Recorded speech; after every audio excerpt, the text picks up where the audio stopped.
record di record dulu. Oke, Assalamualaikum warahmatullahi wabarakatuh. Selamat siang rekan-rekan sekalian. Waalaikumsalam. Selamat siang, Pak Rizky. Oke, bentar. Oke, hari ini di pekan ini teman-teman itu sudah masuk di pembahasan tentang Firebase ya. Nah, sekarang kita akan belajar tentang Firebase. Apa itu Firebase? Jadi kita akan belajar yang pertama tentang eh, apa itu Firebase ya, kemudian fitur-fitur apa saja yang ditawarkan oleh si Firebase ini. Yang kedua, kita akan belajar tentang format data JSON. Nah, mengapa penting kita mempelajari format data JSON? Karena ini sangat terkait dengan real si Firebase itu sendiri. Karena struktur data yang digunakan oleh real-time database yang ada di Firebase itu memiliki tipe JSON ya format datanya. Sehingga penting kita untuk mengetahui seperti apa itu format data JSON, kemudian bagaimana karakteristiknya, serta bagaimana cara mengolah dari data JSON itu sendiri. Kemudian yang ketiga, kita akan belajar bagaimana mengintegrasikan Firebase atau database yang sudah kita buat di Firebase itu ke dalam proyek IoT kita. Nanti dalam hal ini kita akan hubungkan dengan aplikasi MIT App Inventor, yang dimana App Inventor ini sudah kita pelajari di pertemuan sebelumnya ya.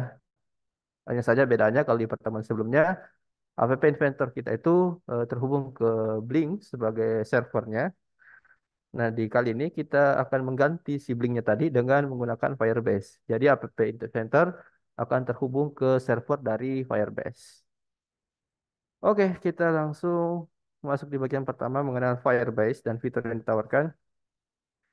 Jadi apa itu Firebase? Jadi sebenarnya Firebase itu layanan punya Google ya, yang dibuat untuk memberikan kemudahan khususnya oleh para developer ya, oleh para pengembang aplikasi dalam mengembangkan aplikasinya. Aplikasi di sini tidak hanya aplikasi berbasis web ya, tapi juga aplikasi yang berbasis mobile, bahkan mungkin aplikasi yang berbasis desktop ya, yang membutuhkan sebuah server atau database.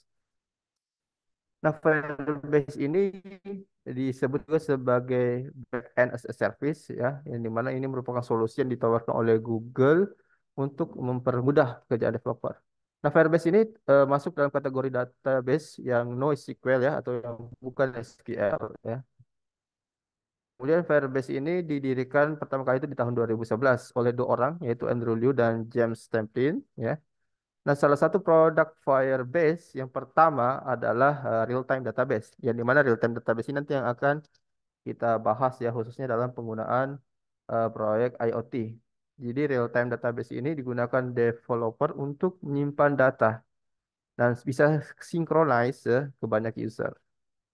Nanti kita akan lihat seperti apa penggunaan real-time database ini.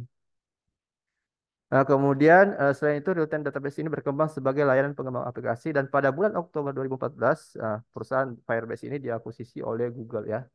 Jadi sebenarnya ini Firebase ini merupakan perusahaan yang awalnya itu bukan dari Google ya, tapi setelah berkembang lama-kelamaan perusahaan ini diakuisisi atau diambil alih oleh Google ya. Nah, sekarang ada beberapa fitur utama dari database Firebase yang penting untuk kita ketahui. Yang pertama ada yang namanya Firebase Analytics ya. Jadi ini merupakan fitur Firebase yang digunakan sebagai data collecting and reporting ya, untuk mengumpulkan dan melaporkan data untuk aplikasi-aplikasi mobile ya, misalnya Android atau iOS. Sebagai contoh misalnya pembuatan report untuk pengguna aplikasi di negara Indonesia atau negara lain seperti Singapura. Bahkan kita bisa melihat bagian mana saja atau halaman apa saja dari aplikasi kita yang paling sering diakses oleh user ya. Itu salah satu kelebihan dari Firebase Analytics ya, seperti itu. Jadi misalnya kita punya sebuah aplikasi ya, di mana aplikasi itu aplikasi yang cukup kompleks, memiliki beragam fitur, layanan ataupun halaman. Nah, dengan menggunakan fitur analitik ini kita bisa tahu ya kira-kira fitur mana atau bagian mana dari aplikasi kita itu yang sering diakses atau sering digunakan oleh user. Nah, jadi sudah terlihat nanti tren analitiknya. User mana saja yang mengakses fitur ini nanti bisa dipetakan berdasarkan jenis kelamin mungkin, usia atau bahkan asal negara. Ya, nanti contoh misalnya mungkin analitik ini seperti di YouTube ya. Kalau teman-teman yang konten kreator di YouTube itu ada namanya YouTube Studio. Nah, di YouTube Studio itu berisi analitik-analitik tentang channel YouTube kita. Misalnya di setiap video itu ada berapa views-nya misalnya, ada berapa komentar. Kemudian views-nya itu kebanyakan dari usia berapa, kemudian gendernya apa, kemudian berasal dari negara mana itu terlihat analitiknya seperti itu. Nah, itu penting nanti untuk sebagai eh, cara untuk kita mengambil keputusan nantinya ya berdasarkan pertimbangan dari Firebase Analytics seperti itu ya. Kemudian fitur ini memiliki kelebihan memungkinkan kita untuk membuat segmentasi user ya berdasarkan user attribute. Nah, kemudian ini contohnya pada aplikasi online shop ya misalnya ini contohnya online shop dengan user attribute kita bisa tahu ya jumlah user yang membeli handphone dengan merek tertentu misalnya atau bahkan kita bisa mencari tahu jam transaksi yang sering dilakukan oleh user ya. Nah, itu adalah beberapa dari penggunaan Firebase Analytics ya. Kemudian yang selanjutnya ada yang namanya Firebase Cloud Messaging ya and Notification. Jadi Firebase Cloud Messaging ini itu menyediakan koneksi yang handal, tentunya hemat baterai antar server maupun antar device, sehingga dapat mengirim dan menerima pesan serta notifikasi di Android, iOS, dan web tanpa perlu biaya. Jadi Cloud Messaging atau Notification ini untuk fitur push notifikasi ya untuk aplikasi yang kita buat yang terintegrasi dengan Firebase. Jadi Firebase-nya sendiri itu sudah menyediakan fitur untuk notifikasi. Dan ini juga bisa kita nanti terapkan di proyek IoT kita ya. Jadi misalnya kita bikin sebuah sistem, misalnya early warning system ya untuk deteksi kebakaran misalnya yang membutuhkan notifikasi yang real time. Nah, itu kita bisa menggunakan fitur ini. Jadi penargetan pesan dengan menggunakan segmen yang telah ditentukan sebelumnya menggunakan demografi dan behavior pelaku ya. Yang mana segmen ini itu terkait juga dengan fitur yang sebelumnya yang Firebase Analytics ya. Jadi tadi dengan bantuan Firebase Analytics itu nanti kita bisa melakukan segmentasi terhadap user atau pengguna dari aplikasi kita. Yang dimana tentunya setiap segmen user ya itu biasanya akan memiliki behavior atau perilaku yang berbeda. Nah, itu nanti akan dimanfaatkan ya. Data yang dari Firebase Analytics itu nanti bisa kita manfaatkan untuk melakukan broadcast pesan misalnya seperti itu. Contoh misalnya kita balik lagi di aplikasi online shop ya. Misalnya segmentasi pasar berdasarkan usia misalnya, kemudian berdasarkan gender. Misalnya kalau usia dari umur 20 sampai 30 kira-kira mereka cenderung ke produk-produk apa misalnya. Misalnya 20 sampai 30 itu mereka cenderung ke produk-produk fashion. Atau kemudian misalnya produk usia 40 sampai 50 ke atas misalnya mereka cenderung dengan produk-produk misalnya produk suplemen multivitamin. Nah, itu nanti analitik-analitik seperti itu bisa dimanfaatkan dengan oleh aplikasi tersebut untuk mengirimkan pesan ya. Makanya jangan heran misalnya kalau misalnya kita punya kebiasaan searching di Tokopedia misalnya barang-barang ataupun komponen-komponen Arduino misalnya ya. Kita searching atau sering belanja komponen-komponen yang terkait dengan Arduino, ISP ataupun sensor-sensor yang untuk proyek IoT. Nah, biasanya itu nanti di aplikasinya itu akan sering memunculkan apa namanya ya di timeline kita atau di dashboard kita itu adalah produk-produk yang relevan ya. Nah, itu kan diambil berdasarkan behavior atau perilaku kita di dalam suatu aplikasi seperti itu. Ya, sama halnya misalnya dengan TikTok ataupun Instagram ya. Jadi video-video yang sering kita tonton ya, itu nanti akan muncul biasanya paling atas seperti itu. Video-video yang relevan yang seperti yang biasanya kita tonton. Nah, nah itu untuk mempengaruhi kita ya. Ya. Oke, kemudian ada namanya Firebase Authentication ya. Nah, ini untuk keamanan aplikasi ya, butuh yang namanya autentikasi. Autentikasi contohnya misalnya token ya, kode autentikasi itu untuk memastikan keamanan data atau keamanan transaksi data antara perangkat kita atau antara platform kita dengan Firebase seperti itu. Kemudian ada yang namanya Firebase Cloud Firestore ya. Jadi Cloud Firestore itu adalah database yang bersifat fleksibel dan terukur untuk pengembangan perangkat seluler ya ataupun web server.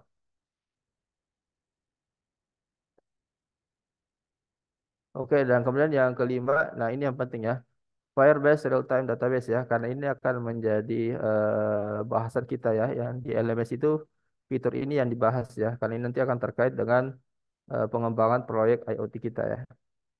Jadi Firebase Real Time Database adalah database yang di-host melalui cloud, yang di mana itu data disimpan dan dieksekusi dalam format JSON ya. Makanya itu tadi saya bilang mengapa kita penting untuk belajar nanti tentang JSON ya, karena itu nanti terkait dengan real-time database yang ada di Firebase ya.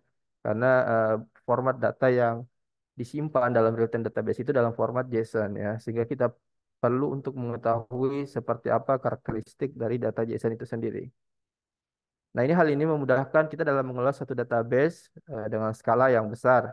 Ketika kita misalnya membuat aplikasi yang eh, lintas platform ya, menggunakan SDK Android, iOS, dan juga JavaScript misalnya, semua pengguna akan berbagi sebuah instant real-time database dan menerima updatean secara serentak dan otomatis ya.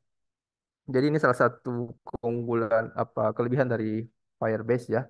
Jadi Firebase ini memungkinkan kita untuk antara platform yang satu dan platform yang lain itu saling berinteraksi.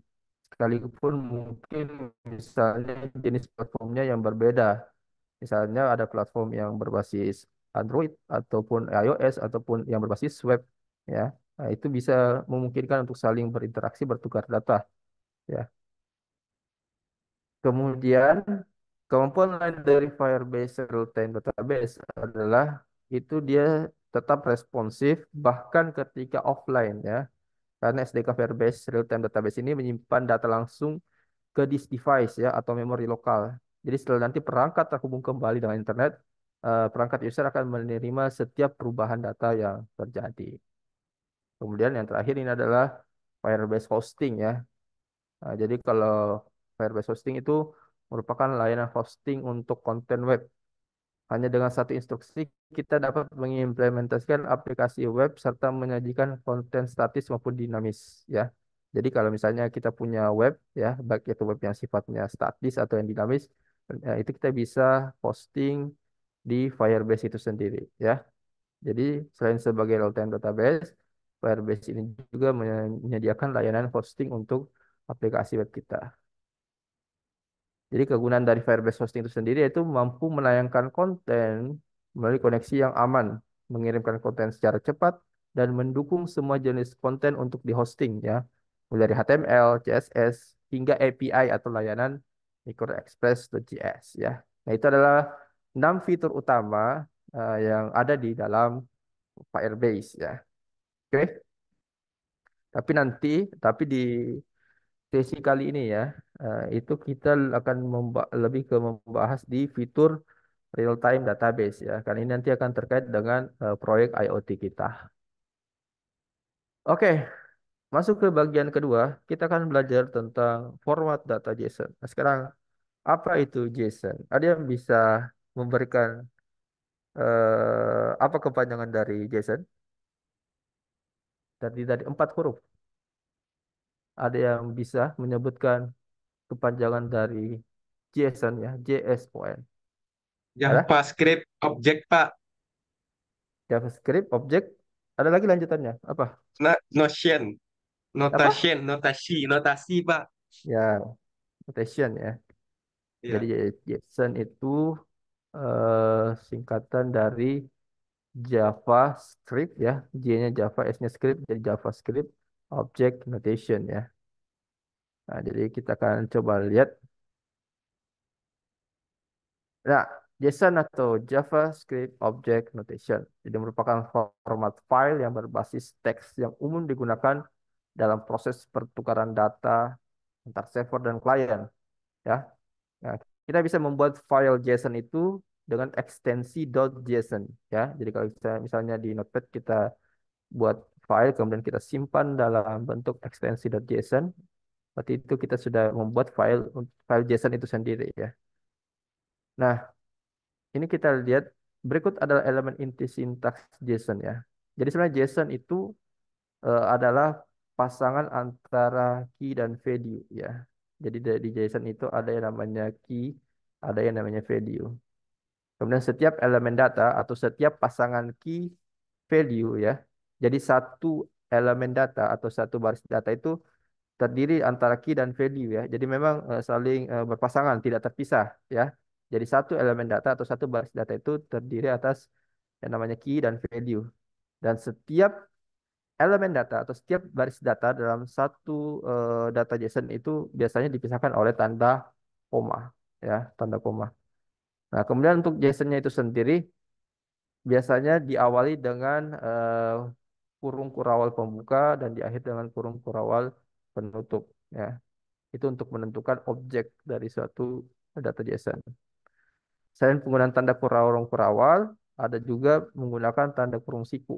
Kurung siku ini untuk tipe data array ya. Array itu adalah variabel sebenarnya. Hanya saja bedanya array itu adalah variabel yang bisa menyimpan lebih dari satu data ya. Kalau variabel yang umum yang biasanya itu kan satu variabel itu hanya bisa menyimpan satu nilai saja atau satu data saja. Sedangkan kalau array itu variabel yang bisa menyimpan lebih dari satu data ya.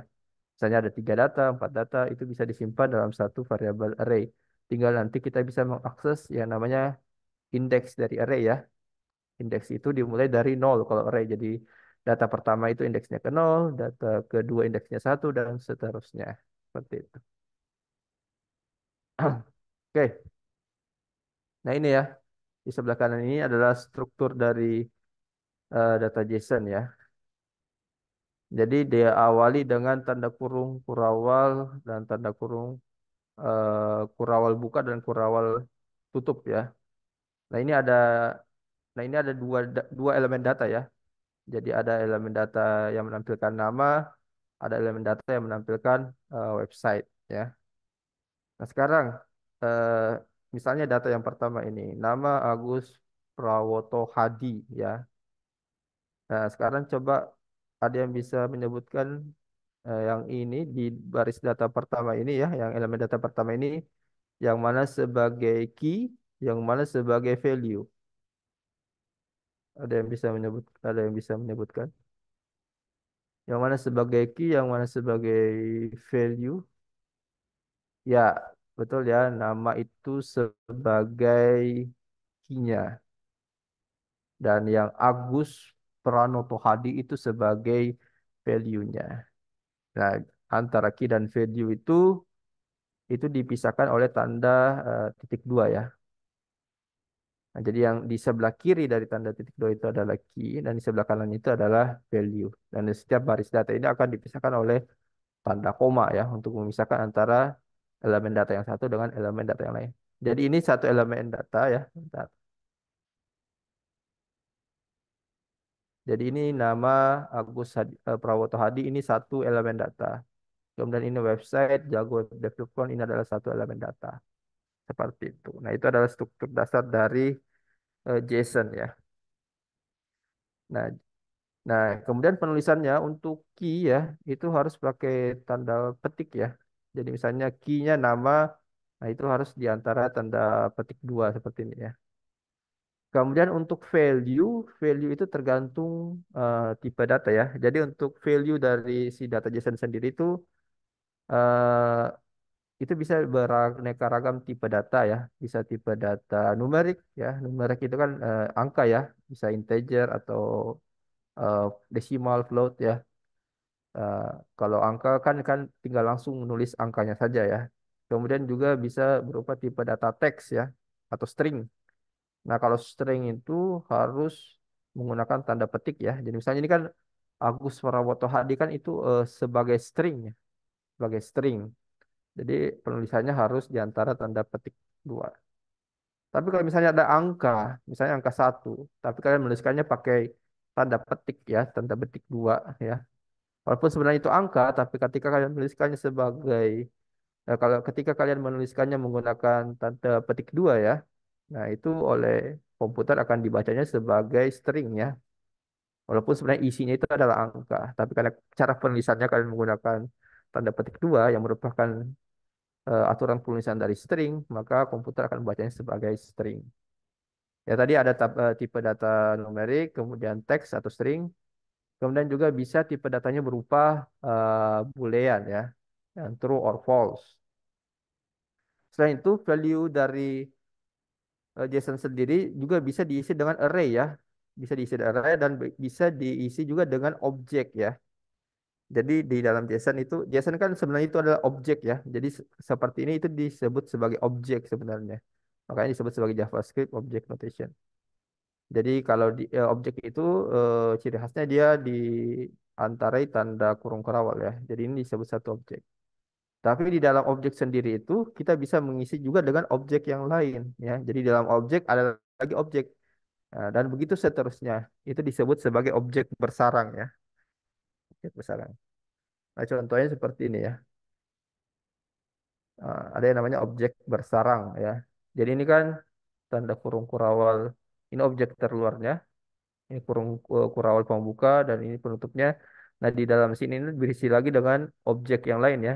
Jadi di dalamnya ada satu, dua, tiga, empat. Ada empat objek ya. Objek semi, Jace, Drew, dan Jamie. Nanti di dalam objek ini berisi lagi key dan value ya. Di setiap objek berisi empat elemen data dengan tipe data yang berbeda-beda seperti itu ya. Kemudian ini juga ya, selain objek itu juga di JSON kita bisa mengisi key itu dengan mengisi value itu dengan data yang berbentuk array ya. Jadi contoh misalnya ini di sini dengan key website ya. Kemudian ini ada tanda key kurung siku ya. Jadi kurung siku itu adalah penanda untuk tipe data array ya. Nah, ada kurung siku di sini. Nah, di dalam kurung siku ini diisi lagi dengan objek ya. Jadi di dalam array diisi dengan objek. Nah, seperti itu. Nah, ini disebut sebagai array bersarang. Nah, seperti itu. Jadi selain tipe data yang numerik, kemudian string, boolean, itu juga di dalam JSON kita bisa menggunakan objek dan array ya. Nah, seperti itu. Nah, penting untuk mempelajari JSON karena itu nanti terkait dengan yang namanya REST API ya. Jadi kalau teman-teman sebagai seorang software software developer, baik itu software yang berbasis web ataukah mobile, bahkan aplikasi desktop sekalipun ya, kalau memang dia berbasisnya online, eh, itu biasanya akan berhubungan dengan yang namanya REST API ya. API itu singkatan dari Application Programming Interface ya. Jadi API itu adalah sebagai jembatan antara aplikasi kita dengan sebuah server atau database ya, seperti itu. Nah, contoh misalnya aplikasi-aplikasi seperti apa? Ya, marketplace lah misalnya ya. Tokopedia. Kenapa Tokopedia bisa punya daftar harga dari ongkir ya, misalnya dari berbagai macam layanan ongkir ya. Eh, karena Tokopedia itu terhubung dengan API dari masing-masing eh, penyedia pengiriman ya, misalnya dengan JNE, JNT. Nah, masing-masing itu punya API-nya dan si Tokopedia itu bisa mengakses REST API dari masing-masing eh, perusahaan ekspedisi tersebut ya. Sehingga kita bisa mengambil data-data ongkir misalnya dari setiap perusahaan ekspedisi seperti itu. Jadi itulah API yang menjembatani antara satu platform dengan platform yang lain seperti itu. Atau antara satu aplikasi dengan aplikasi yang lain ya. Kemudian API itu biasanya menyediakan data dalam format JSON ya, seperti itu. Makanya ini penting untuk belajar tentang eh, struktur data JSON ya, khususnya untuk teman-teman yang mau berkecimpung sebagai software developer. Oke, nah ini juga ya, nah ini ya JSON. Jadi di dalam JSON itu kita bisa menyimpan berbagai tipe data ya. Jadi eh, bisa ada data integernya, ada data stringnya, ada data booleannya, ada data arraynya, ada data objeknya ya. Itu dalam satu JSON itu bisa beragam tipe data di dalamnya seperti itu. Dan nanti untuk mengakses setiap elemen data atau elemen value dari struktur yang kompleks seperti ini itu ada aturannya seperti itu ya. Misalnya kalau array kita harus menyebutkan indeksnya, kemudian kalau objek kita harus mengakses key-nya, nah, seperti itu. Nanti ada aturan-aturan dalam eh, bagaimana cara mengakses sebuah data JSON ya seperti itu. Mungkin di sini kita tidak akan terlalu banyak membahas tentang JSON ya, karena pembahasan tentang JSON memang juga cukup panjang pembahasannya ya. Teman-teman mungkin tinggal coba googling ya bagaimana contoh atau bagaimana cara mengakses sebuah data JSON ya dengan berbagai macam bahasa pemrograman. Misalnya menggunakan Python atau menggunakan JavaScript, menggunakan bahasa C itu punya cara sendiri untuk mengakses data JSON-nya. Oke, itu tadi terkait dengan eh, JSON ya. Selanjutnya kita masuk di bagian akhir ya, yang menjadi pokok kita sebenarnya, yaitu bagaimana mengintegrasikan Firebase ke proyek IoT kita. Yang pertama itu teman-teman harus dulu menginstall di Arduino ya, di IDE Arduino kalian masing-masing itu harus install dulu sebuah library yang namanya ESP8 Firebase ESP8266 ya. Karena di sini teman-teman menggunakan WMOS jadi pakai Firebase yang ESP8266 client by Mobis ya. Mobis ini adalah nama dari pengembang si library-nya ya. Karena kan kalau kalian searching Firebase library Firebase untuk ESP8266 itu biasanya ada beberapa akan muncul beberapa library ya. Nah, tapi dalam hal ini ya yang kita gunakan itu yang by Mobis ya. Yang pengembangnya namanya Mobis seperti itu. Firebase ESP8266 client. Tapi kalau teman-teman pakai ESP32 ada juga ya Firebase ESP32 client by Mobis seperti itu. Pada di sini kita pakai Wemos yang dimana Wemos itu chipnya ESP8266, ESP8266. Nah, kemudian kita install versi yang 4.3.2 ya, walaupun sebenarnya ini sudah bukan lagi versi terbaru ya.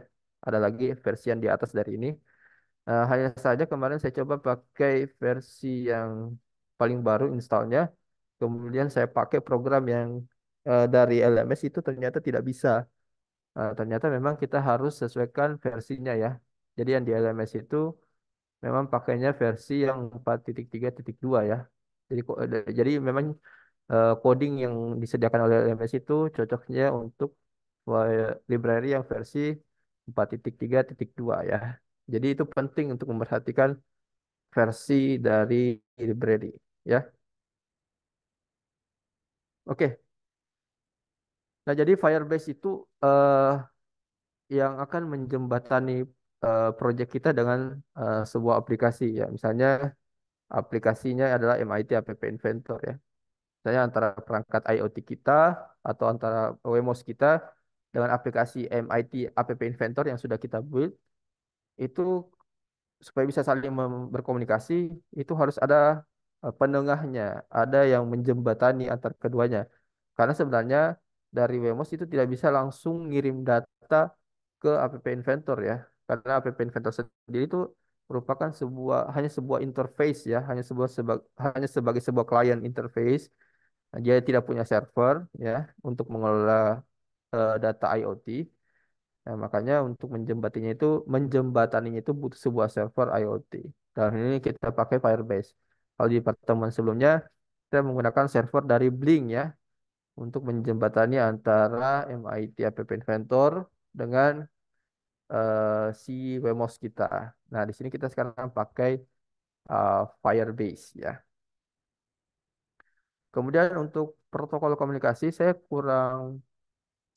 tidak tahu pasti ya apa Firebase ini dia pakai protokol, apakah menggunakan protokol HTTP ataupun protokol lainnya atau Firebase mengembangkan protokol komunikasi sendiri. Saya kurang tahu pasti, tapi kayaknya itu Firebase itu lebih cenderung menggunakan protokol HTTP ya.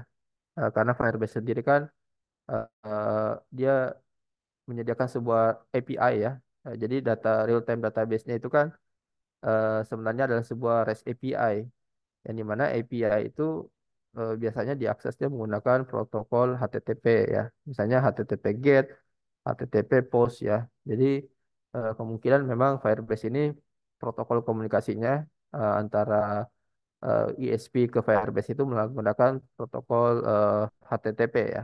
Seperti itu. Nah, jadi Firebase ini sebagai server lah ya, sebagai server. Kemudian perangkat IoT kita itu sebagai klien, termasuk juga aplikasi App Inventor yang kita install misalnya di handphone kita nanti itu nanti akan bertindak sebagai klien ya. Jadi ada klien, ada server. Nah, jadi di mana klien itu yang seperti kita pernah pelajari sebelumnya di teknik interface web, klien itu melakukan request, kemudian nanti oleh server itu akan memberikan respons ya. Jadi kalau HTTP kan itu konsepnya adalah request dan respons ya, model komunikasinya.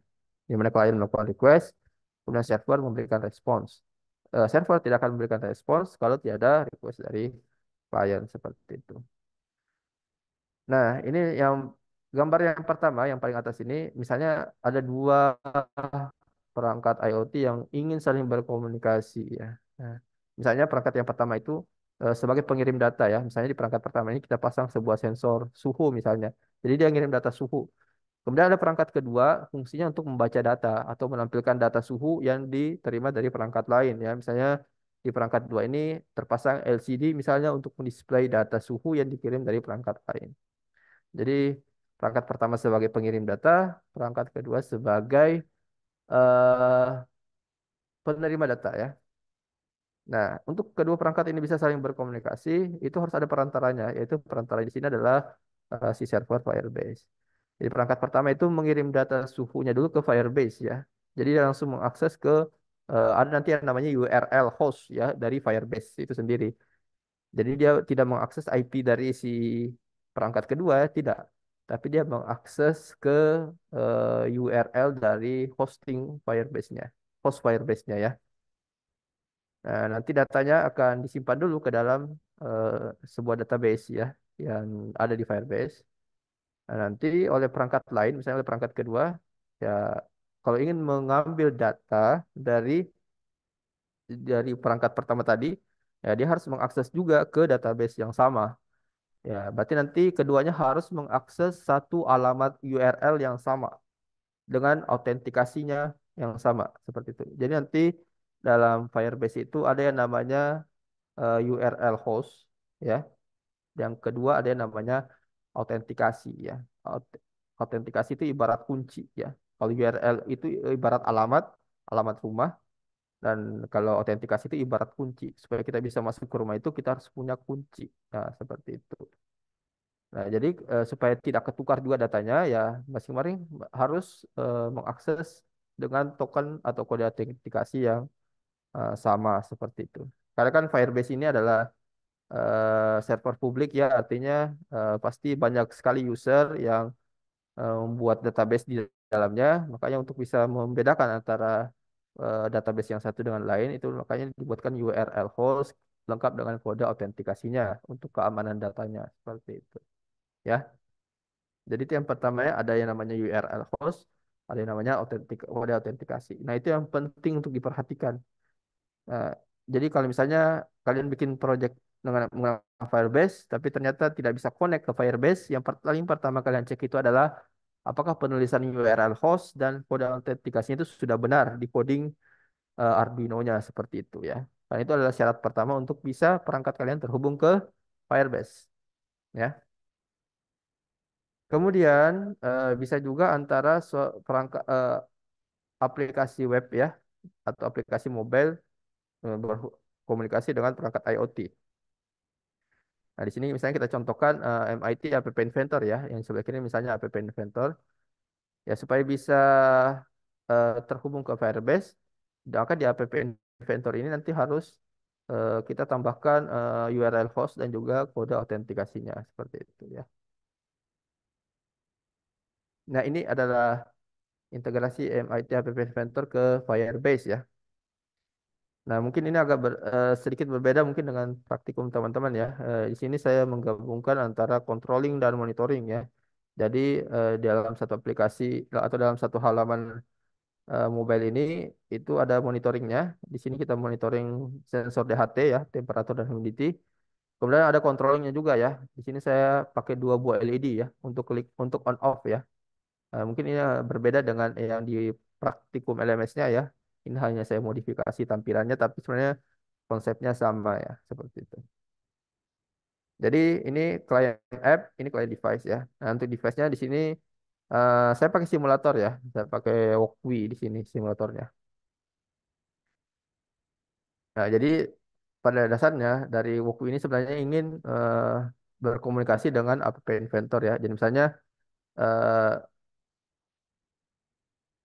ya, misalnya ini kita klik on, maka ini akan nanti terkonek dengan akan menyalakan LED di Walkwi-nya seperti itu. Nah, di tengah-tengahnya ini nanti ada yang namanya Firebase ya. Nah, di sini kita bikin struktur data untuk real-time database-nya seperti itu. Nah, ini dan ini adalah format data JSON ya. Ini adalah format data JSON. Misalnya untuk LED kita bikin key-nya LED 1, kemudian LED 2. Untuk value-nya itu diisi 0 atau 1. 0 misalnya untuk menyalakan lampu, sorry, 0 misalnya untuk mematikan lampu, 1 untuk menyalakan lampu seperti itu. Nah, kemudian juga untuk sensor DHT ya. Di sini saya pakai key-nya kelembaban, kemudian key untuk suhu saya kasih untuk suhu key-nya ya suhu ya. Untuk penulisan key itu bebas ya namanya bisa apapun. Nah, tinggal nanti disesuaikan saja key yang ada di database sorry key yang ada di real time di Firebase dengan yang dituliskan di program microcontrollernya ya. Nah, ini juga yang penting ya. Tadi selain URL, host, dan juga autentikasi, itu penting juga tentang tipe data dari data JSON-nya ya. Seperti itu. Itu juga banyak sekali yang terkendala, misalnya kok datanya tidak terhubung ke Firebase, padahal penulisan URL-nya dan juga kode autentikasinya sudah dirasa benar. Tapi kenapa masih belum terhubung? Kalau memang dirasa sudah benar, selanjutnya adalah cek tipe data.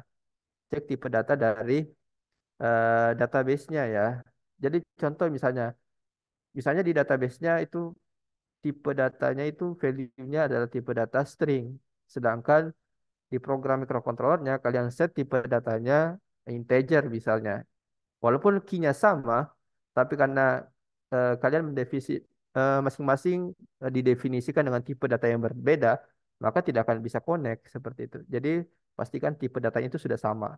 Kalau misalnya di database itu tipe datanya integer misalnya, maka di program microcontrollernya itu di set integer juga seperti itu. Begitupun dengan penulisan key-nya ya. Jadi penulisan key-nya itu case sensitif ya. Jadi misalnya ini LED 1 ya, di mana L-nya itu huruf kapital. Nah, ini penulisannya harus persis sama dengan di program microcontrollernya seperti itu. Nah, kayak gitu ya. Jadi tadi selain URL host dan kode autentikasi, penting juga untuk memahami tipe data dan juga penulisan dari tipe data value dari JSON-nya serta penulisan key dari si JSON-nya seperti itu.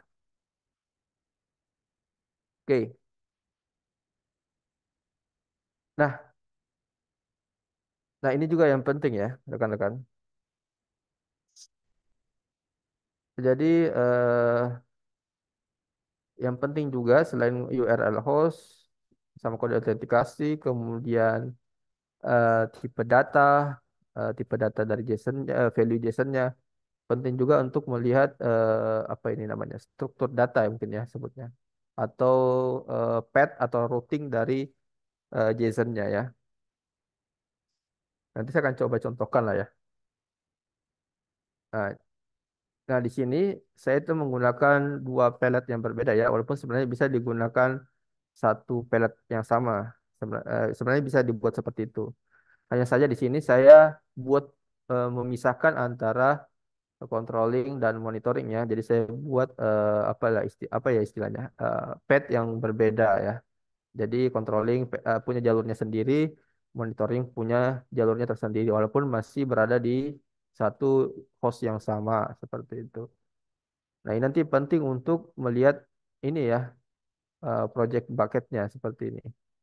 Yang ini kan yang kotak merah ini itu adalah URL host ya. Nah, ini harus diisikan ya, diisikan sama. Kemudian yang kedua itu ini token. Yang kotak orange ini token. Ya, token ini nanti didapatkan di aplikasi Firebase-nya ya. Nah, itu ada caranya di LMS untuk mengakses kode token ini atau kode autentikasinya ini ya, yang kotak orange ini. Nah, kemudian yang penting juga di sini ya. Nah, di sini saya menggunakan dua pelet yang berbeda ya. Jadi di project bucket ini itu dituliskan apa ya, istilah path ya atau route dari si URL ya, dari si data real time database-nya ya di Firebase. Misalnya di sini eh, ini URL-nya, kemudian di selanjutnya itu ada data IoT ya. Di dalam data IoT itu ada dua path ya, ada controlling dan monitoring. Jadi data IoT yang paling luar, kemudian dalamnya ada controlling. Nah, di dalam controlling itu nanti ada dua lagi baris data ya, ada LED satu, ada LED dua. Kemudian di dalam path yang monitoring itu ada dua baris data juga, ada kelembaban dan ada suhu. Nanti cara penulisannya data IoT, dan ini yang paling luar, garis miring controlling. Nah, garis miring controlling. Kemudian yang kedua ini data IoT garis miring monitoring. Nah, makanya jadi saya pisah seperti ini. Tapi apakah bisa digabung? Bisa ya. Contoh misalnya saya hilangkan controlling dan monitoringnya. Jadi bisa langsung data IoT saja. Jadi di sini bisa langsung data IoT saja. Jadi tidak perlu buat dua seperti ini. Itu tergantung dari masing-masing ya. Mau dibuat seperti apa struktur datanya. Saya hanya saja saya mau buat lebih rapi. Jadi saya pisah path antara controlling dan monitoring seperti itu. Oke, mungkin saya akan langsung coba tunjukkan ya. eh Ya, seperti ini ya yang saya maksud. Ini tadi ya data IoT controlling dan monitoring. Nah, ini kita bisa download datanya atau kita bisa ekspor ya. Nah, ini kita ekspor JSON. Nah, ekspor. Nah, kita coba download datanya. Nanti kita akan mendapatkan file dengan ekstensi .json ya. Nah, ini sudah terdownload nampaknya. Nah ini ya. Ini tadi yang file yang kita download. Nah, ini LED control, ini nama database yang dibuat ya. Nah, ini format filenya, ekstensi filenya itu .json. Ini kita bisa buka. Saya coba buka menggunakan eh, Sublime Text dah.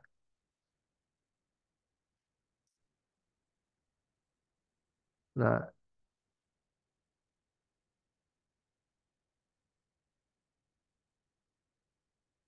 nah, ini teman-teman bisa lihat ya. Ya, ini adalah yang database kita ini kalau di convert ke file JSON itu modelnya kan seperti ini ya. Jadi ini objeknya ya. Ini yang kurung kurawal pembuka, kurung kurawal penutup. Di dalamnya ada objek yang namanya data IoT ya. Di dalam data IoT ini ada dua objek lagi. Ada controlling dan ada monitoring ya. Jadi posisi data IoT ini di luar ya. Nah, jadi Jadi ada objek, di dalamnya ada sebuah objek ya. Ini dihitung satu objek ya. Nah, ini dihitung satu objek namanya data IoT. Nah, di dalam objek data IoT ini terdapat lagi dua objek ya. Ada objek controlling dan ada objek monitoring ya. Jadi kalau objek itu ciri khasnya adalah kurung kurawal pembuka dan kurung kurawal penutup. Nah, itu dihitung sebagai objek. Jadi di dalam data IoT ada objek controlling dan objek monitoring. Nah, di dalam satu objek ini itu masing-masing ada dua elemen data. Jadi untuk controlling dia punya dua elemen data. Jadi ada data untuk LED satu dan LED dua. Kemudian di dalam objek monitoring ada dua elemen data juga, itu data kelembaban dan data suhu seperti itu. Ya. Oke, sampai di sini dulu mungkin ada yang mau ditanyakan. Silakan.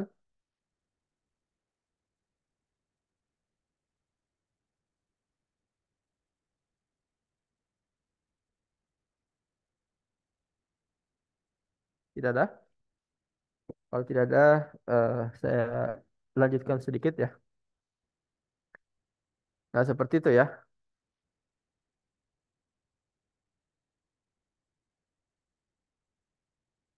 Oke.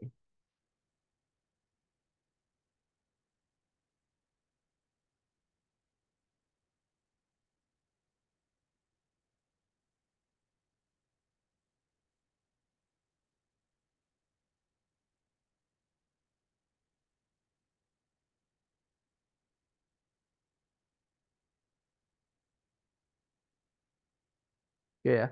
Jadi ini yang aplikasi app Inventor ya, yang sudah saya buat, saya gabungkan controlling dan monitoring ya. Nah, di sini untuk data Firebase-nya saya pakai dua ya, karena saya memang memisahkan route route atau path dari antara controlling dan monitoring ya. Nah, ini tadi sama ya dengan yang di slide ya. Jadi ada token, kalau ada URL. Oke, kemudian mungkin saya langsung perlihatkan blok programnya ya. Oke, saya jelaskan sedikit ya. Jadi yang atas ini, yang ini ya. Nah, ini kan ada Firebase DB2, ada Firebase DB1. Ya, Firebase DB1 itu untuk controlling ya. Jadi untuk LED on off itu terhubung ke Firebase DB1 ya. Ya, kemudian untuk Firebase B2 itu untuk monitoring ya, untuk data DHT ya, yang suhu dan kelembapan. Yang pertama ini dulu yang untuk monitoring ya. Nah, jadi untuk monitoring di sini kita pakai blok yang ini ya. Jadi blok ini untuk mengecek apakah ada perubahan data ya. Kalau ada perubahan data, barulah nanti di aplikasi App Inventor itu akan mengupdate perubahan datanya seperti itu. Kemudian di sini ada percabangan, ada pengkondisian ya. Jadi kita harus cek dulu tag-nya ya. Nah, di sini, nah ini yang penting ya. Ya, ini kan adalah key ya, key yang ada di database. Nah, ini penulisannya harus persis sama ya.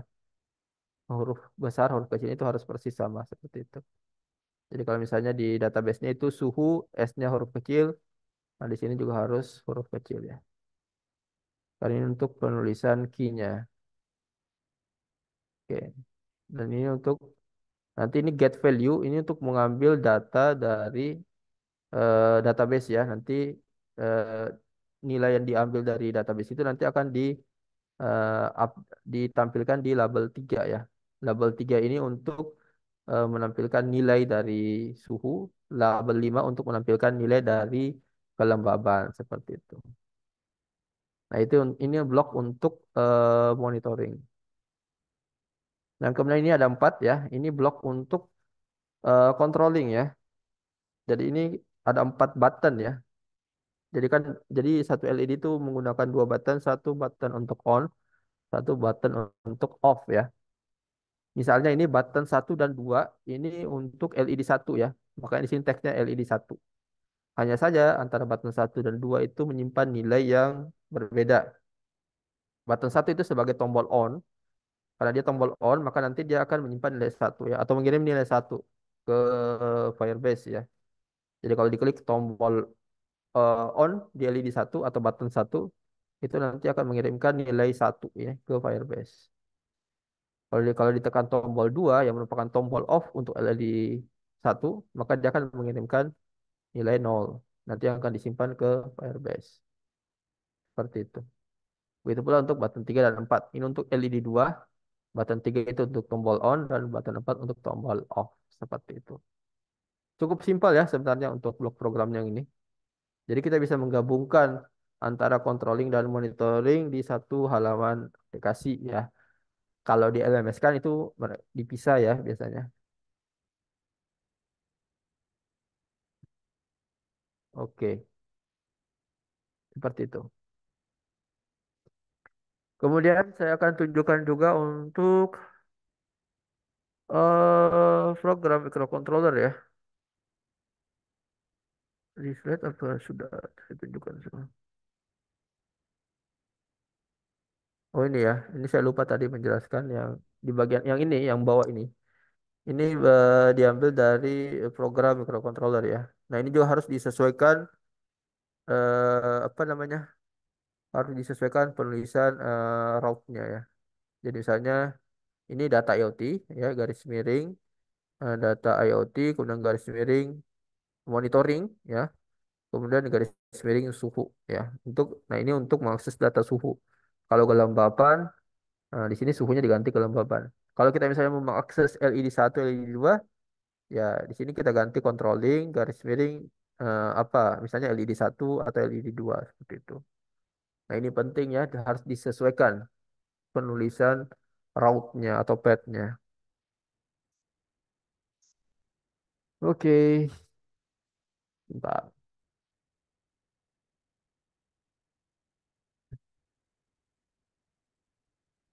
Oke, sebentar ya saya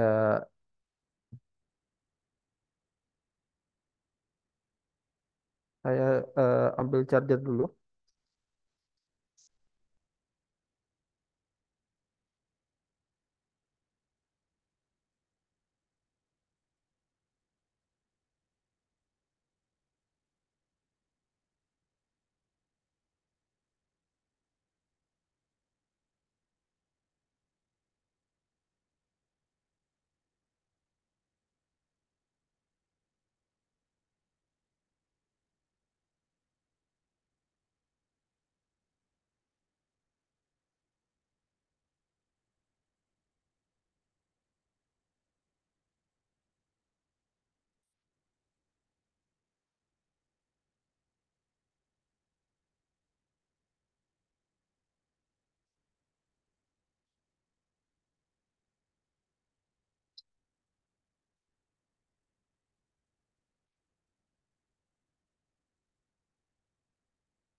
Oke, sampai di sini ada yang mau ditanyakan? Kalau tidak ada, saya lanjut lagi. Nah, ini adalah program dari microcontrollernya ya. Nah, nah, yang bagian atas seperti biasa kita memanggil library. Ada tiga library ya, library untuk DHT-nya, kemudian library untuk Firebase-nya, dan juga library untuk koneksi ke Wi-Fi. Yang baris selanjutnya, ya ini untuk SSID dan password eh, biar bisa terhubung ke apa namanya ke internet ya, ke akses point. Nah ini yang untuk Firebase-nya ini yang penting ya. Jadi ada host, ya, URL host dan ada kode autentikasi ya. Cara mendapatkan kode autentikasi itu sudah ada di LMS ya, nanti tinggal dibaca lagi LMS-nya. Kemudian ini untuk membuat objek untuk Firebase-nya. Ini deklarasi PIN untuk LED. Begitu pula ini deklarasi PIN untuk DHT beserta tipe DHT-nya ya. Apakah DHT 11 atau DHT 22. Ini untuk di dalam void setup. Nah, yang pertama inisialisasi untuk DHT-nya, DHT.begin. Kemudian untuk inisialisasi untuk pin dari LED-nya ya. Nah, di sini dikasih digital write di awal supaya ketika pertama kali dinyalakan itu LED-nya itu dalam keadaan low semua. Nah, kemudian ini untuk memanggil fungsi koneksi WiFi ya, yang di sini ya. Jadi ada fungsi WiFi connect itu ya gunanya untuk ya untuk koneksi ke WiFi ya. Dan ini adalah inisialisasi untuk Firebase-nya. Firebase.begin di mana untuk memulai komunikasi dengan Firebase dibutuhkan dua parameter, yaitu URL hostnya dan kode autentikasinya. Dengan tipe data masing-masing itu string. Nah, di sini saya buat dua void atau fungsi ya. Yang fungsi pertama itu fungsi untuk monitoring. Di fungsi monitoring ini ya isinya adalah untuk pembacaan data DHT ya, pembacaan data suhu dan kelembaban dari sensor di atas 11. Selain pembacaan data, di sini juga ada perintah untuk mengirimkan datanya ke Firebase. Jadi yang ini itu adalah fungsi untuk perintah untuk membaca data sensor, yang ini untuk menampilkan di serial monitor ya hasil pembacaannya, dan yang ini itu untuk mengirim data ke Firebase ya, Firebase ya. Jadi ini ada route-nya ya, data IoT monitoring suhu. Eh, Kemudian ini ada data IoT monitoring kelembaban ya. Supaya datanya tidak nyasar, ini penulisan route-nya harus benar. Seperti itu. Oke. Kemudian yang kedua itu adalah void atau function untuk controlling ya. Controlling. Nah, di sini ada dua pengkondisian ya, karena kita pakai dua LED ya. Berarti di sini ada dua blok if ya. Nah, jadi sini nanti akan ngambil data dari key dari route controlling dengan key LED satu ya. Jadi tangkap datanya dalam bentuk string ya. Nah, di sini di sini yang mungkin saya agak kurang tahu ya. Saya udah coba beberapa kali. Padahal di sini itu kan sebenarnya uh, numerik ya, integer ya, yang ini. Tapi kenapa ketika sampai ke Firebase ya, itu malah datanya berubah jadi string ya. Nah, teman-teman lihat ini yang LED satu, LED dua itu adalah tanda petik. Nah, ini kan string ya. Saya juga berapa kali nyoba itu nggak bisa ya. Padahal di sini sudah di set integer ya. Ini yang kode biru ini kan yang dari sini ya. Itu adalah numerik tipe datanya. Tapi entah kenapa ketika dikirim ke Firebase jadinya eh, dia langsung berubah jadi string ya. Saya juga kurang paham. Nanti mungkin saya akan coba ulik lagi. Nah, karena tipe datanya string dari Firebase, makanya di sini kita simpan eh, data tersebut ke dalam variabel dengan tipe data string ya. Nah, kemudian di sini kita panggil Firebase data dot string data ya, karena kita mau nge-get data string dari Firebase. Nanti disimpan ke dalam variabel LED value ya. Nanti LED value ini akan dijadikan parameter untuk digital write ya. Nah, jadi LED satu yang ini itu adalah variabel untuk pin dari LED satunya ya, pin berapa. Kemudian ini adalah value-nya, apakah dia satu atau nol ya, high atau low. Nah, di sini yang penting ya, karena ini awalnya adalah string ya, sedangkan di inputan untuk digital write itu harus datanya itu berupa integer ya, satu atau nol ya. Satu itu untuk tegangan high, nol itu tegangan low. Maka kita harus mengkonvert ini ke dalam bentuk integer ya. Nah, caranya ya kita tinggal tambahkan ini. Kita tulis dulu nama variabelnya apa, kemudian titik, kemudian kita kasih sintaks to in seperti ini. Ini fungsi untuk mengubah string dalam bentuk integer supaya nanti bisa dieksekusi oleh perintah digital write-nya. Seperti itu. Ya, begitu pula untuk yang LED 2 ini. Tinggal diubah di bagian sini ya, di bagian key-nya LED 2. Kemudian terakhir di bagian loop ya kita tinggal panggil controlling dan monitoringnya seperti itu untuk di loop secara terus-menerus seperti itu rekan-rekan. Oke, sampai di sini mungkin ada yang mau ditanyakan. Ini saya coba upload ulang ya. Saya ganti dulu nama SSID-nya. Ini kebetulan saya ada terhubung ke bot sini. Hmm. Oke, sampai di sini dulu mungkin ada yang mau ditanyakan. Apa sudah paham semua? Ini kelihatan. Ini saya pakai bot ini ya. Ini pakai trainer ya. Ini saya buka tidak pakai Wemos ya, yang dari kit. Saya pakai bot trainer punya saya sendiri ya. Ini pakai ES8266 juga.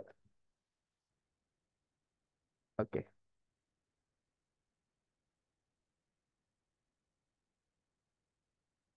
Mungkin ada yang mau bertanya terlebih dahulu sebelum saya lanjut, rekan-rekan. Silakan.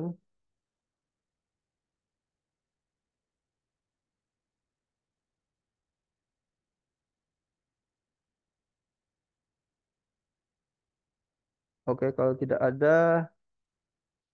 saya lanjut lagi ya. Saya izin lanjut lagi.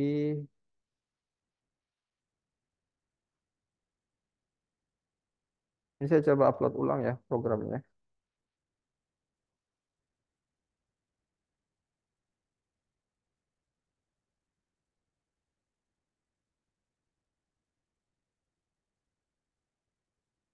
Oke, ini si proses uploading.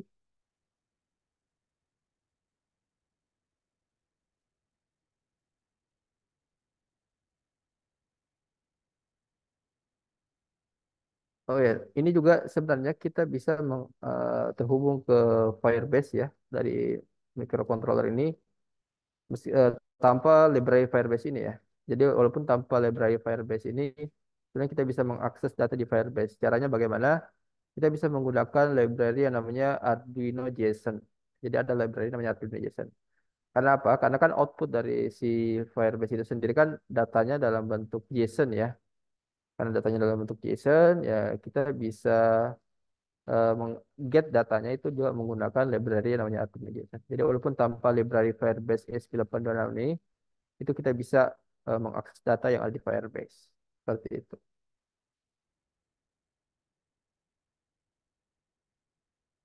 Oke,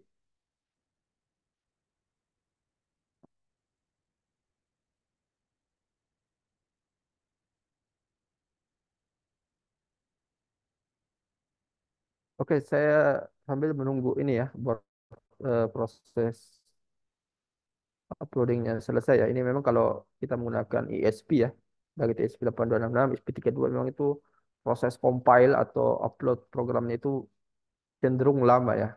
Beda halnya kalau kita misalnya menggunakan board Arduino ya, misalnya Arduino Uno, itu proses compile dan upload program itu jauh lebih cepat sebenarnya.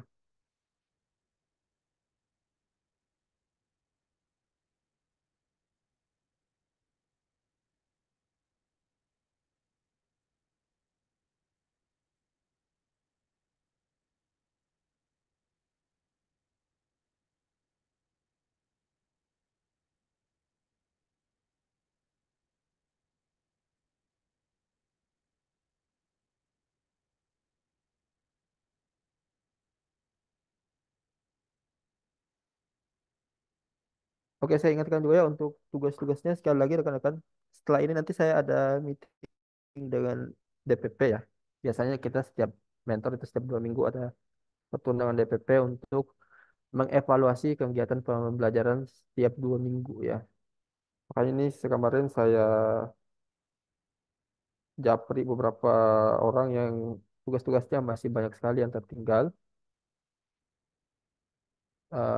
Kemudian apa namanya? Saya japri supaya untuk memberikan konfirmasi ya. Supaya nanti hasil japrinya itu nanti saya sudah screenshot dan saya sudah rangkum semua dalam bentuk PDF. Kemudian sudah saya kirimkan ke Pak DPP ya. Jadi yang tadi yang mungkin baru yang konfirmasi yang terlambat mungkin nanti saya susulkan lagi ke laporannya setelah ini. Seperti itu. Dan minggu depan itu masih ada pembahasan tentang Trello ya, Trello. Nah, nanti di minggu depannya lagi tuh sudah fokus ke proyek akhir ya, jadi sudah tiada lagi materi, semuanya fokus proyek akhir. Nah, nanti laporan presentasi proyek kita ya, yang presentasi progress project yang biasanya dilakukan di Discord setiap hari Rabu itu nanti teman-teman nanti kita pindahkan ke Zoom ya di hari Jumat seperti itu. Jadi nanti presentasinya tidak lagi di Discord tapi melalui Zoom ya di setiap hari Jumat. Supaya nanti juga kalau di Zoom kan kita bisa merecord ya. Kita bisa record presentasi rekan-rekan seperti itu. Jadi nanti mulainya 2 minggu lagi ya di Jumat 2 pekan selanjutnya. Nah, kita pindahkan ke apa namanya ke Zoom ya ke hari Jumat. Kalau hari Rabu kita tetap juga untuk konsultasi project ya. Tetap juga konsultasi project hari Rabu. Hanya saja untuk presentasi lengkapnya itu untuk menampilkan slide segala macam itu nanti di hari Jumat saja sekalian seperti itu. Kalau hari Rabu mungkin kita lebih ke ngobrol santai saja ya. Eh, untuk diskusi kecil-kecilan atau konsultasi untuk proyek kalian. Kemudian juga saya tadi sudah menjapri beberapa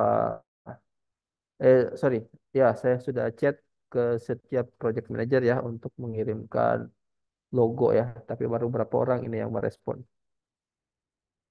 ya. Jadi logo project kalian yang sudah fix, eh, saya minta filenya nanti dibuat untuk publikasi di sosmed ya, seperti itu. Kemudian juga untuk Instagram ya, kalau bisa secepatnya juga Instagram itu sudah ada dan diisi ya. Itu juga nanti untuk dipublikasikan nanti. Ini baru 3 tim ya yang sudah mengkonfirmasi untuk akun Instagramnya. Nah, ditunggu nanti untuk tim yang lainnya seperti itu.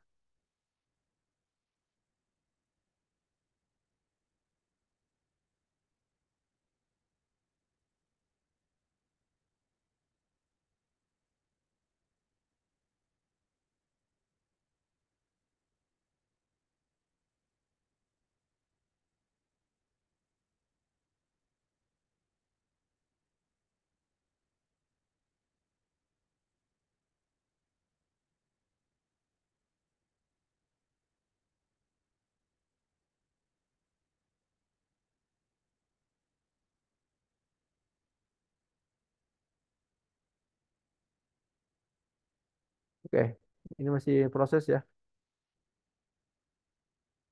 Mungkin saya coba lanjut dulu ya.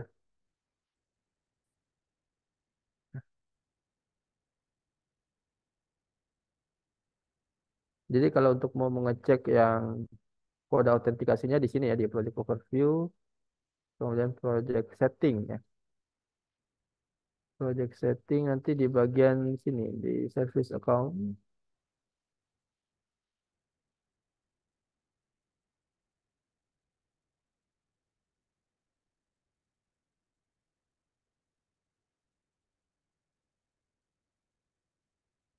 Kemudian di bagian database secret ya. Nanti di bagian sini untuk mendapatkan yang ini ya. Ini tinggal di show saja baru di copy untuk kode autentikasinya. Jadi ini nama databasenya, ini kode secret, ini kode autentikasinya.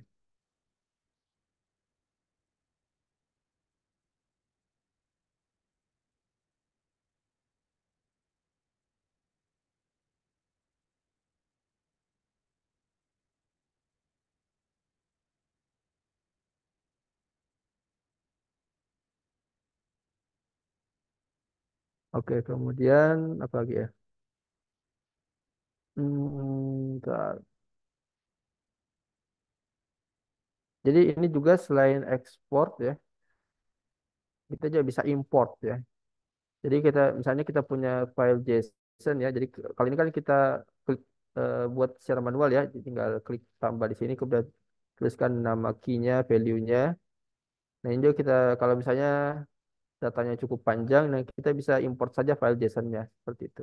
Jadi misalnya kita punya file JSON seperti ini, itu bisa tinggal kita import saja, nanti akan diproses oleh si Firebase-nya.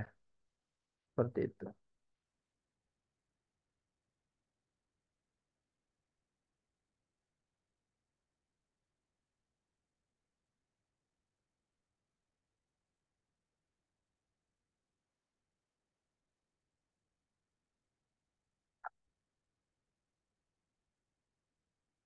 Oke. Ah,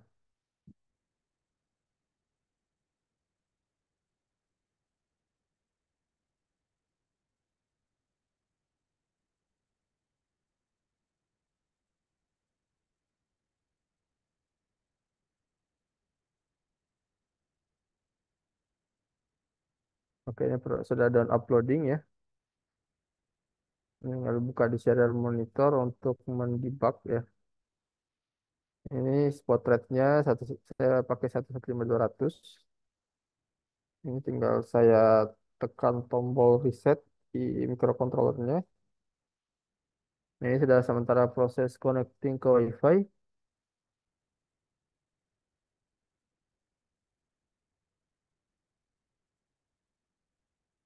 Nah, ini sudah connect ya. Ini sudah terbaca suhunya 29,48. Nah,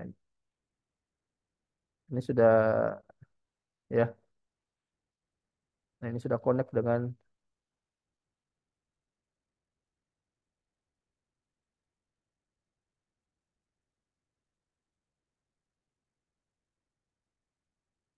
oke. Nah, ini saya nggak tahu ya apakah ini kelihatan atau bentar. Saya coba hubungkan dulu supaya terlihat.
Ini sudah apa sudah terlihat? Nanti bentar ya. Ini terlalu banyak tab yang terbuka ini.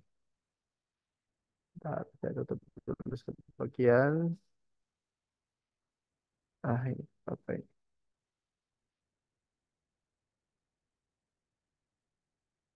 Ini sudah terlihat dari handphone saya. Sudah, Pak. Oke, bentar. Lihat ya. Oh, bentar. Ini posisinya gini.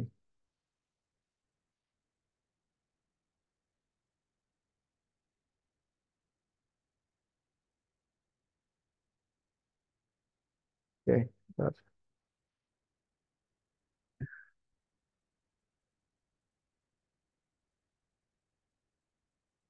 Ya, jadi saya pakai ini ya, microboardnya.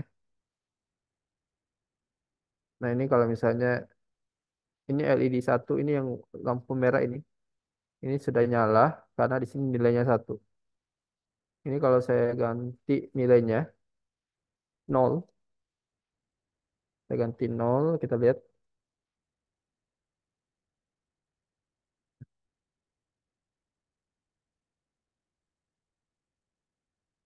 Saya tidak tahu ya apakah di kalian kayaknya tampilannya ini agak nge-lag. Nah, ini sudah mati ya. LED-nya mati. Yang LED merah. Kalau LED 2 saya kasih nilai satu, kemudian saya enter.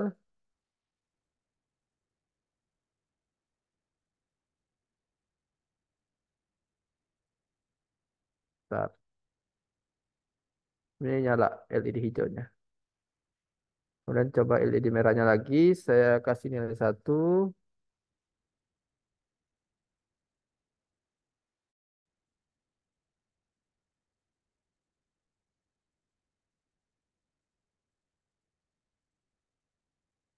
Sorry.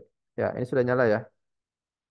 Oke, seperti itu ya. Jadi ini sudah connect ke Firebase-nya. Oke. Nah, tapi kan kita tidak mungkin mengubah satu node melalui Firebase-nya ya. Tentu kita butuh sebuah aplikasi ya. Nah, ini kita pakai app Inventor. Nah, ini saya coba buka lagi app Inventor-nya. Waduh, nge-lag banget ini.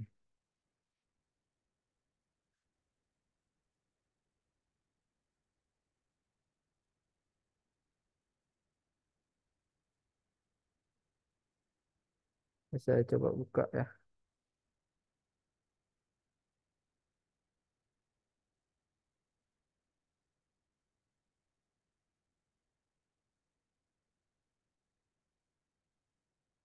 Oke, ini kemudian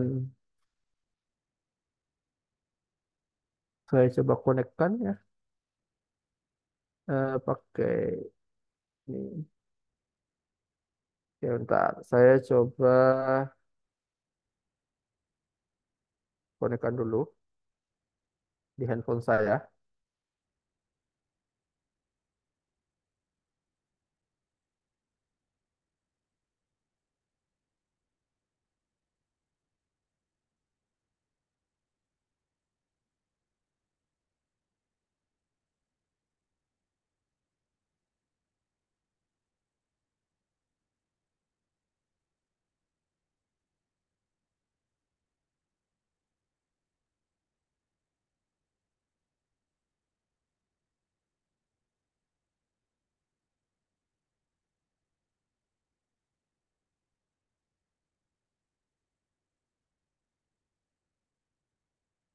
Oke, ini sudah terlihat ya.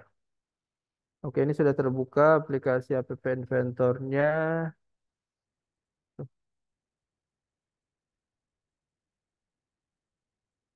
Oke, ini ya. Ini teman-teman perhatikan ya. Di data monitoring suhu ini sudah sesuai ya. 29, 48. Nah, ini sudah naik ya ini ya. Data 47 kelembabannya 52 sudah sesuai antara database dengan di app Inventor ya. Nah, ini kelembabannya terus naik karena ini sensornya saya pegang ya. Oke. Nah, sekarang ini rekan-rekan bisa perhatikan yang bagian controlling ya. Ini semua kondisinya satu-satu ya. Nah, ini coba misalnya saya klik off di LED satu. Nah, nah di sini berubah jadi nol ya. Kemudian LED 2 saya klik off. Nah, ini berubah jadi nol. Berarti ini sudah connect ya.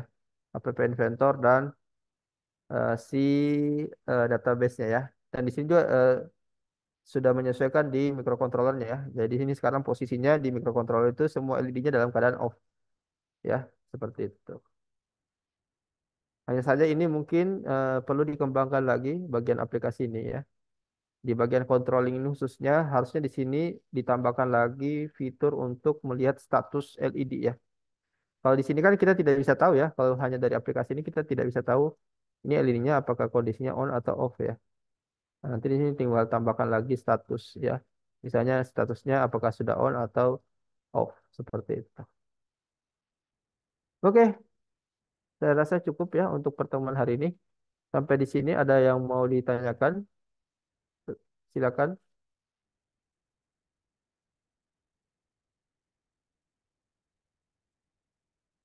Silakan kalau ada yang mau ditanyakan.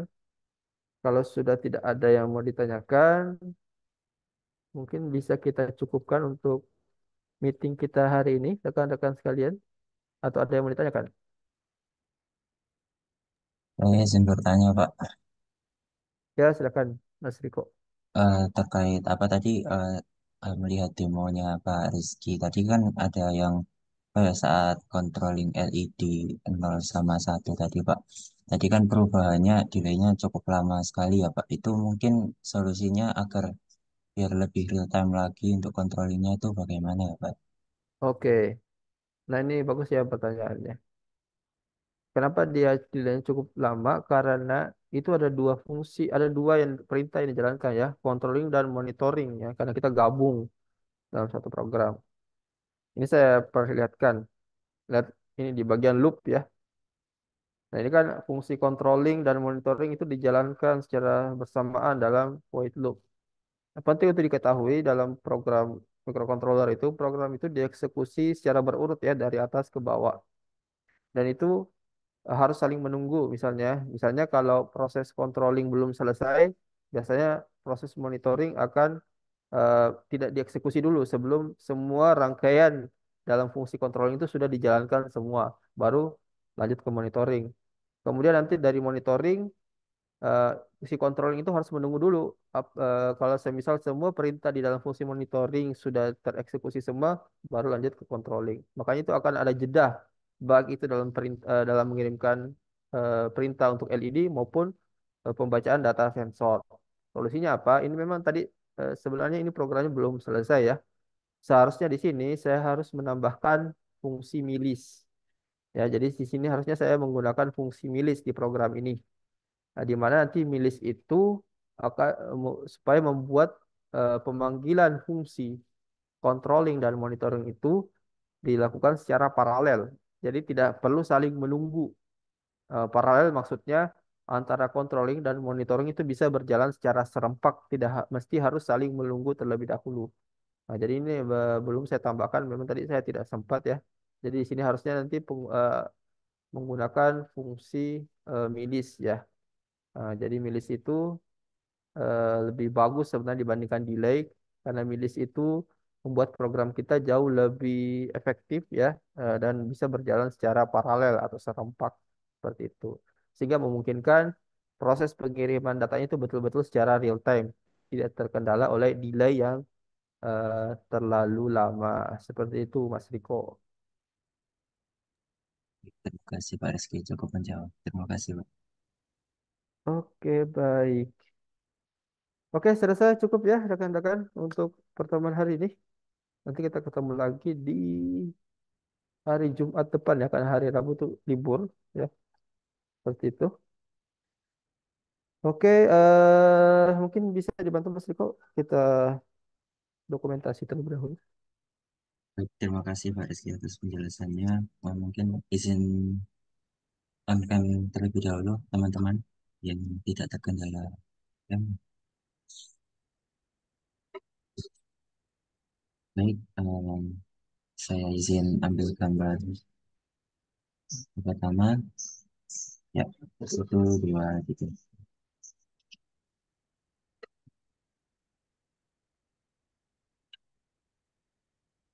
Oke, mungkin sekali lagi. Siap-siap. Satu, dua, tiga.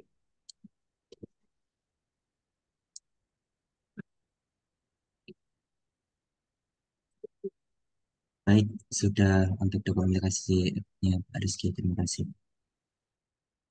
Oke, baik. Oke, sekian untuk pertemuan hari ini. Nanti kita kalau ada yang perlu ditanyakan bisa melalui WhatsApp ya, baik itu di grup ataupun bisa di Japri. Oke, sekian dari saya. Selamat sore. Assalamualaikum warahmatullahi wabarakatuh. Waalaikumsalam Waalaikumsalam warahmatullahi wabarakatuh. warahmatullahi wabarakatuh. Pak. Ya, Terima kasih Pak. sama-sama. Sama-sama.